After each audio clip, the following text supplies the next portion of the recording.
Hey guys, welcome to this video, and it's time to do the USB OTG test on Huawei Y7 Prime 2018 model. Now I know that this is a low mid-range device from Huawei, but it does have great specifications. It has a huge screen, great battery, latest Android software, that's Android Oreo, and it's running on Emotion UI 8.0. Also, in the past year or so, Huawei has been including this support for a lot of its devices, so that's also a good reason to believe that it will support USB. So I've got a USB here, and let's connect it to the phone and see if we can connect it. Now we will have to wait for an icon to appear on the top here, and there it is. Now if I swipe it down, it has detected my USB drive.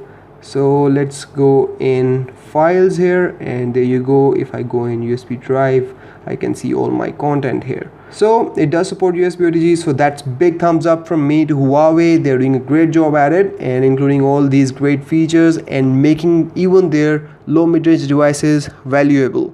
So that's about it from this video, guys. If you have any questions, let me know in the comments, and I will catch you in the next video. Till then, take care. Bye bye.